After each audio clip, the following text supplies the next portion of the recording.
What's going on, everybody? It is new comic book day. It's time to talk about what I picked up this week. I got one mail call as well that came in today, so we're going to talk about that first. Hit that subscribe button, drop a comment below, and like the video. Let me know what you picked up for new comic book day in the comments.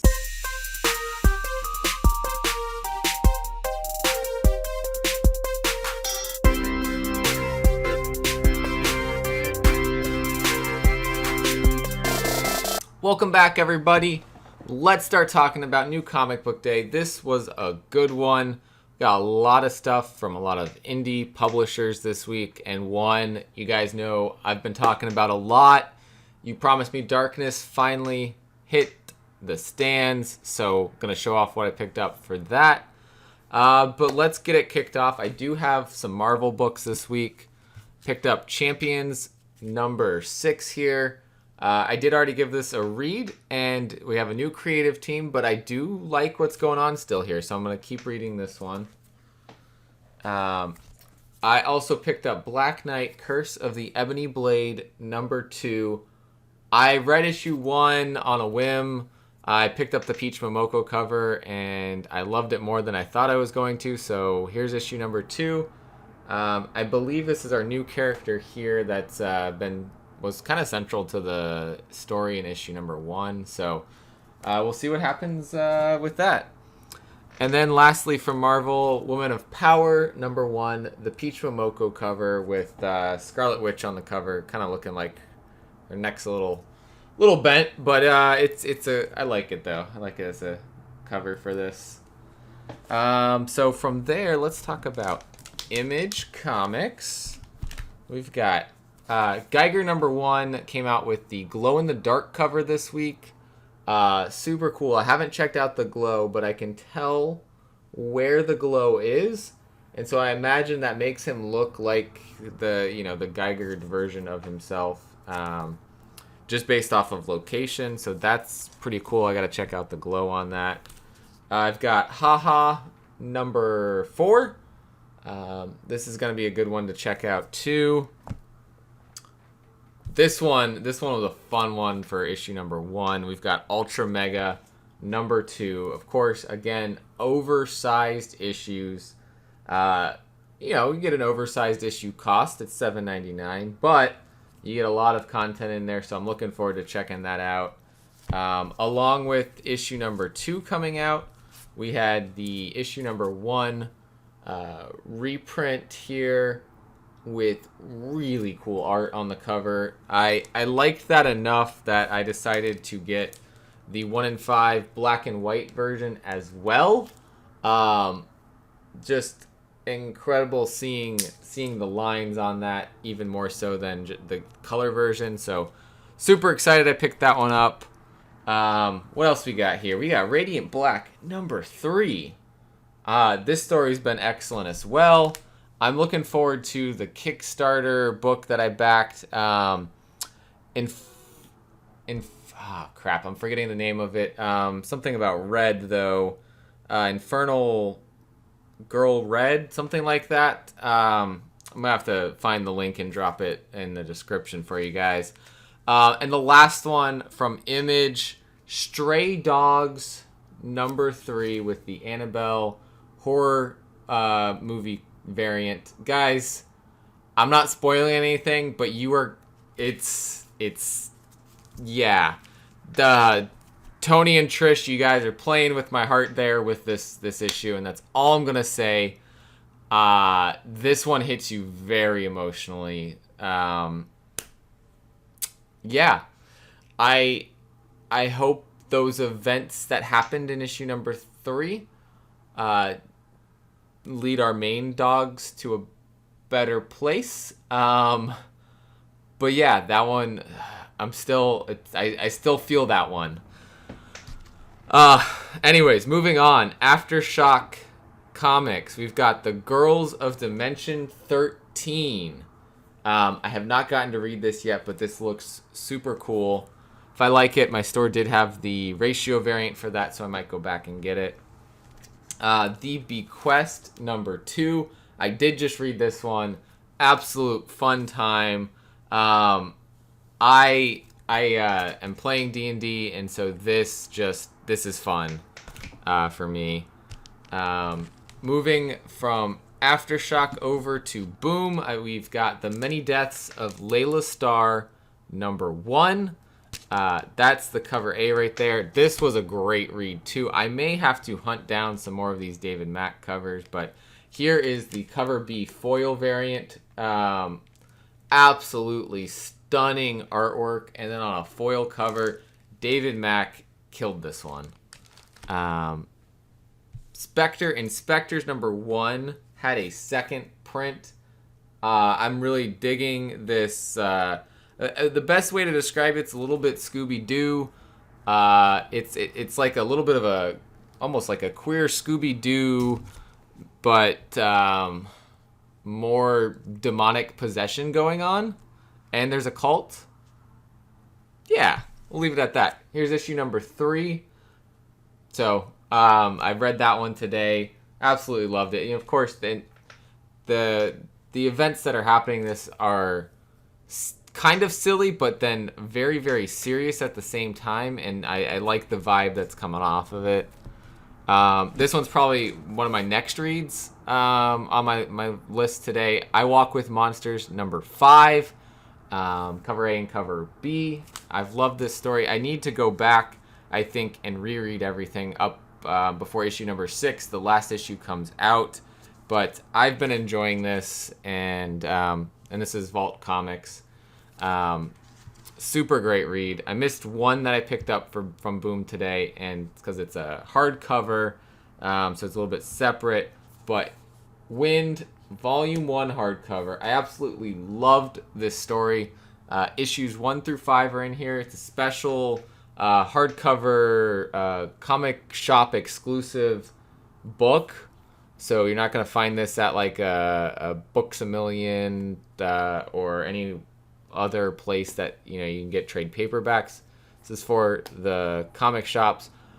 It was supposed to come out a couple weeks ago, actually before the interview that we did with Ross Ritchie. Ross said that they had gotten allocated actually. So I'm glad that I was still able to get this, because after that interview I went looking online and could not find it anywhere. But what I didn't realize was that it actually had also been delayed, and I don't think the Diamond even told him that had happened, because he thought it had come out too. I think the whole creative team thought it came out that week as well. I don't know what happened, but it's out now. So if you're a Wind fan or wanting to catch up on Wind, go check out your LCS and see if they have the Volume 1 hardcover of Wind. You will not regret picking up this special version. Now, of course, guys, I'm a big fan of what Behemoth's been doing with everything, so I gotta show some Behemoth love here. Vietnam Horror #2. I have not gotten to read this yet, but look at that cover. All of the covers end up connecting, so our previous one had part of the flag here, so it connects into this one. That looks insane, so I can't wait to check this out. It's probably going to be right after I Walk with Monsters on my reading list. And then, this one, I've been talking about it for a while. We had Damien on the show the other day. We've got Damien Connolly's You Promised Me Darkness. Guys, I can't say enough good things about this story. It really hits you at the end, how awesome it is, and I can't wait to see what happens next in the story. I'm just gonna keep telling you guys, go pick this up if you can. I know a lot of shops sold out pretty quickly today. Pre-orders sold out, sold over 30,000 copies. There is a second print though, so tell your shop now you want to get the second printing of You Promised Me Darkness #1, because that is going to be limited to 12,000, and if there's as much demand as there was for the first print, we may see allocations have to happen. Hopefully not. Hopefully it sells okay. Sells about 12,000, hits that number.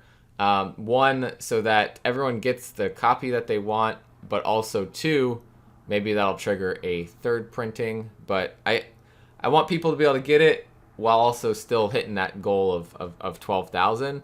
The other option, you can pre-order it on Behemoth Comics website right now. I'll put the link down below. behemothcomics.us. Go ahead on there, scroll to the shop, and then you can find You Promised Me Darkness #1. There'll be a drop-down menu and select second print. So here's cover A.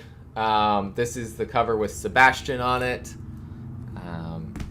He is the brother of the siblings that the Anti-Everything is hunting. His sister here, Yuko, on this cover. Both beautiful black covers with the red. I love it. This one right here is the Cordelia cover. Her full appearance in this book is awesome. It's probably there's a couple cool moments, but that's one of my favorite moments in it, is when she just shows up and she wreaks some havoc. Let's see, we've got the Anti-Everything on the bottom of this one. I don't remember who's at the top though. But that's his mask and that's him right there. Not sure exactly who that one's supposed to be. I'm blanking on which this one was called. But if you look on previews, actually they have all of the names on the covers except then the nude cover, which is this should be Cordelia here. You see her in all of her tentacled glory there, which like I say in my review of this, she looks straight out of an anime. So if that is something that you like, then you're gonna really love this story. Thinking, superpowers in a real dark world, caused by Halley's Comet passing every 75 years. Just like insanity going on in this book. Anti-Everything is against everything and is hunting down this brother-sister, Sebastian and Yuko.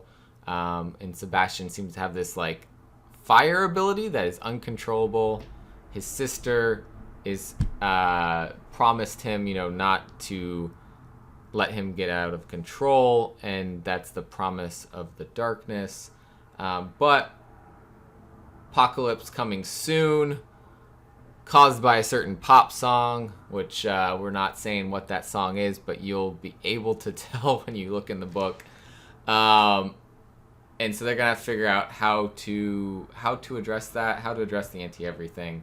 I'm really looking forward to the rest of this.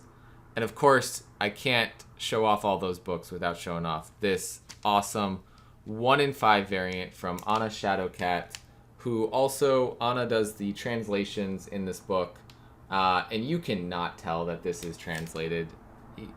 I read it and it reads just like anybody else would have written it in English. And so, all credit to her on the translations. Great job. Damien doing such a good job with the story and the art. Yeah, all on board, obviously, with this one. Can't wait to see what comes after the 5 issues, too. We got more coming in the world. So, awesome things to look forward to. Those are my new comic book day pickups. And then I have one mail call. And that is the Razor Blades horror magazine from James Tynan. With the postcard thingy, little bonus art there. Unfortunately, and I don't know how this happened because the box was not damaged, but this is bent in, in the middle. I don't know why. So that's kind of not so cool, but I'm getting it to read it, so I'm gonna just be reading through it and checking out all the cool little mini stories, or mini comics and short stories. So that's why I got it, and I'm happy I have it, so I can do that. But that is everything. New comic book day, mail call. I did get some more. Where did I put them? Some more top loaders. I bought them on Amazon so I can do some more stuff on the wall. Try to complete some stuff there. So that's something else I'm working on. So you might see the display behind me change in upcoming videos. So thanks everybody for watching. As always, collect what you love, and I'll see you guys next time.